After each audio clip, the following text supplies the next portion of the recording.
Birdie 39 channel, welcome. Right, today let's take a front strut off the car. So take your wheel off. I find it helpful if the last one you remove is on top.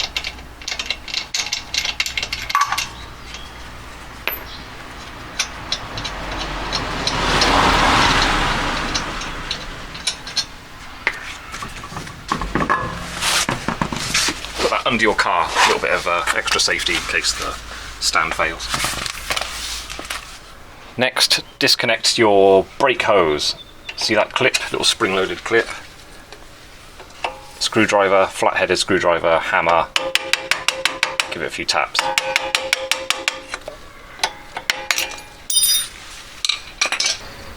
Next, I'm going to loosen these 3 nuts on top of the strut. You don't have to, but I like eliminating problems before they happen. I don't want to start taking things apart down the bottom end and then find out I can't shift one of these. So, get them loose first.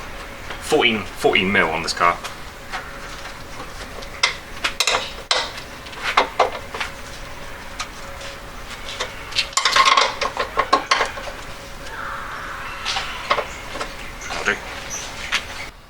If it's your first time doing this job, I've only done it a few times on cars I've owned in the past, but any time I get a new car, I will take photos and even a video with my phone, just so I can get a reference for when I'm putting things back together. You want things exactly the same as they were, because stuff like that, that's a strut to stub axle carrier bolt. It's important that that goes back in the same way, so it's going in from the front. Don't go putting things in back opposite ways, it's not good. Just one more thing about that.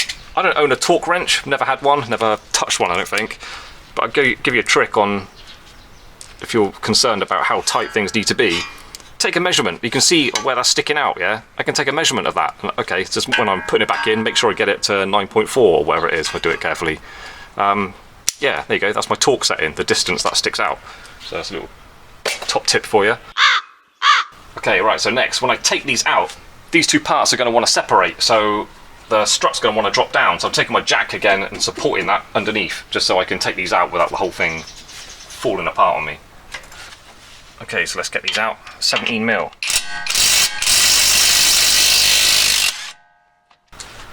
Okay, my impact gun can't quite hit that because it's hitting the tie rod end, so I'm going to have to go old school with this. Which I like, yeah. These impact guns, yeah, very, very useful, very helpful. They make so many jobs much easier, but the only thing I don't like about them, there's no feel. You can't feel how tight or how loose things are. So it's actually quite nice to use just a proper wrench sometimes. Another top tip, the handle from these jacks, just these cheap jacks, the hydraulic ones, excellent for extending your lever.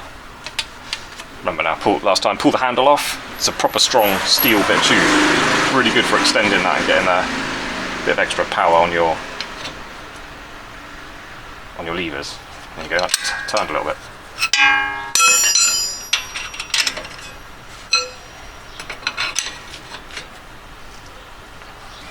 I don't like trying hard. I will spend a lot of time trying to find a clever way to do something without much effort to achieve a job.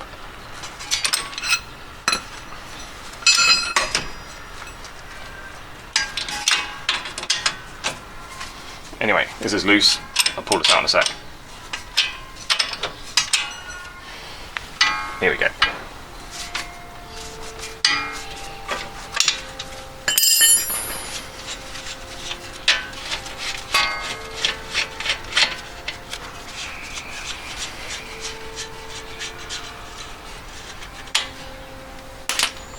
So again, just as a bit of safety precaution, I just have one in there, just so they can't completely separate if something fails or the jack's not positioned how I thought it was. So we can fully loosen these. So yeah, it's ready to come out now.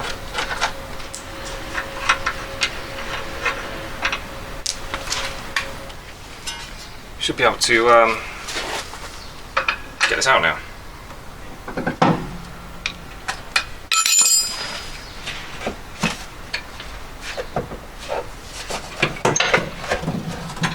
Give it a wiggle and